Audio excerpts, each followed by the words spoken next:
Design London is the joint venture between the Royal College of Art, Imperial College's Faculty of Engineering and also Medicine, and the business school here.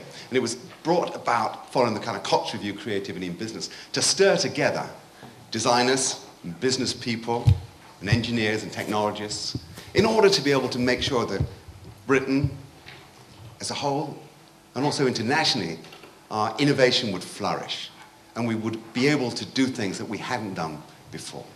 So we have a bit of a tall order ahead of us. Now, I guess we have the same normal kind of interdisciplinary group here of business people and designers and technical people as well. So it's great to have you with us this evening.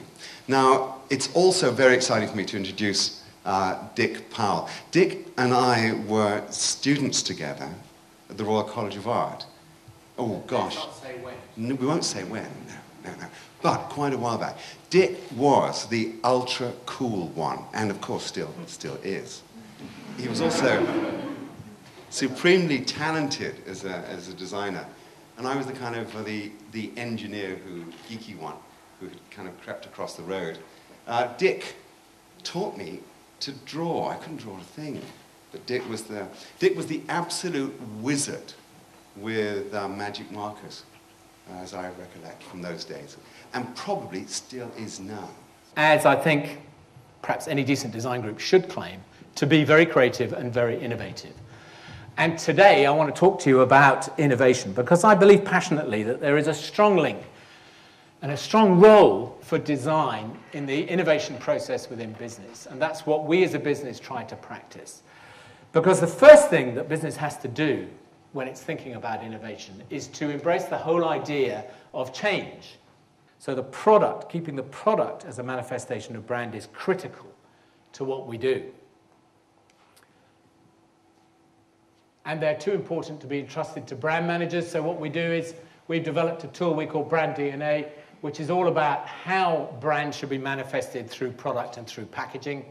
And we publish it on DVDs within the business in order to keep the brand knowledge within the business. That's the critical thing, because often what the brand is about is owned by the advertising agency or the branding agency, not by the business itself. And it's important to keep that within the business. So whenever an agency is employed to design one of these products, they really, really understand what this brand is about. And these are some of the things that we've done working with Unilever on their products, creating new and better products that really deliver on people's needs as a result of insight-driven user research. So enough of brand, let's talk about process. How do we actually go about thinking creatively, about being innovative? I can't even read my notes here, actually. Let's see what's coming up next. Because innovation is really about a big idea. Too many companies in the jelly wobbling thing, they're going around trying to generate a big idea. They want to do a Dyson-esque thing that's going to change their business. And that's a fundamental mistake. Innovation is not usually about a big idea. More usually, it's about a series of small ideas which are brought together in a new, different, and original way. It's a really important point for business. If you start looking for this breakthrough thing, you're probably setting yourself up for failure. Because there are so many things, and these are just a few of them, which impact on what that thing you're going to create has to be like.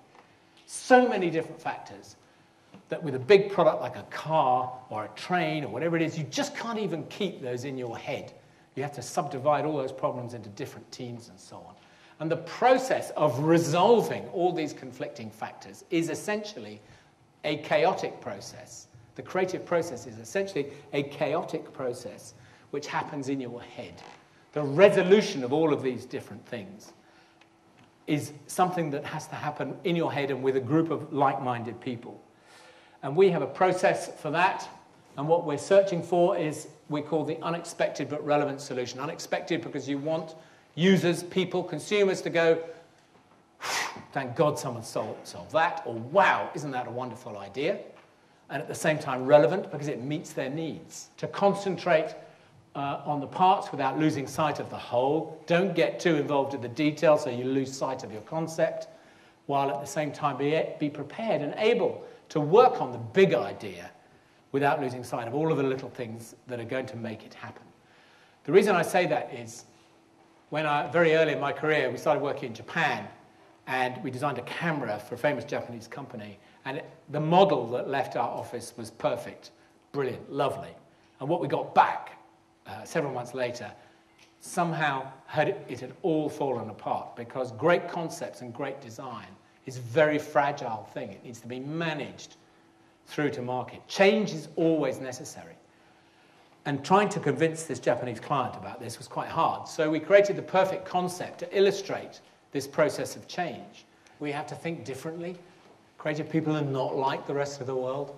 You have to do these things, look at the problem from a different perspective, ask why not, know your brand, build bandwidth in your thinking. You have to do all of these things, I think. But above all, I think you need courage. It's not that easy to be an innovator, to be an inventor, to be a designer. You cannot discover new oceans until you have the courage to lose sight of the shore, especially if you want to do things that are better by design. Thank you very much. You talk a lot about creativity and the importance that is to us, and especially I think it's easy for people like us who come here this evening to grasp it, but I think a lot of that comes from us when we're young adolescents. Is it important to you, or do you ever feel a need to try and to open that up to other people who are not naturally creative, and to make products or services for teenagers and people of that age group to try and make more creative people rather than more creative products? Absolutely. I mean, it's one thing I really, really passionately believe is that we all have the capability to be creative. And it's, you know, it's invariably poorly nurtured in our youth. So it's like drawing. I believe everyone can draw, if only they learned how to look. And you can learn to draw, and you can learn to be creative. You can develop the faculty to be creative. And I think all people have the capacity and the capability to be creative in many, many different ways. And it's massively underexploited. And I think that although the schools and the colleges do a manful job in difficult circumstances, much, much more can be done, for sure. It's not something that's owned just by designers who happen to have got lucky to do a few things. No, absolutely not. But what do you think we as designers could do to help that for everybody? You know, that nurturing environment in universities and in schools and in museums. You know, in the public sphere. Well, that's a question that government, who looks after education on our behalf, has wrestled with and not really effectively, I think, tackled. Recently, the Design Council did, or is currently doing, a whole review of design skills. So what are the things that schools and universities need to get behind to improve creativity in students and at school level? And that's beginning to make inroads, because they've realized that it's not just about, you know, teaching people about process and all the rest of it. A lot of it is about teaching through experience. You know, the old idea, actually, when Nick and I were at college, the idea, you didn't teach design. You know, design was like the old atelier system. You had masters, your tutors, who were practitioners, who would help you actually do it. You know, and that's something that's almost, I think, because of the education system in being in such a woeful shape, has been lost. You know, that you don't get that experience that we were fortunate enough to get. But I think people are trying. You know. What's the next big thing in product design? Are you talking about in terms of process, in terms of style, in terms of I'm talking about the next real wave. Is it green design, or is it something else? Yes, it's everything to do with green, sustainable products. Is it? Yes. And I really do think that. So it's always interesting when you buy something like a washing machine. You know, a washing machine is a distressed purchase. It's going to be with you for 10 years, hopefully. It's not going to break. And it's built in a way that is designed to last for 10 years. And we need products to be built like that. And I think in the longer term, that's what we're going to have to change.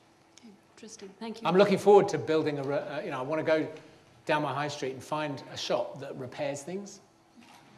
I really want that. Yeah, it's really interesting, because India is all about I know it is. That. You know, every roadside has got someone fixing things. It's all about that. They'll fix old toasters that's been around for 20 years. I know, but it's brilliant. You know, I love it. Thanks.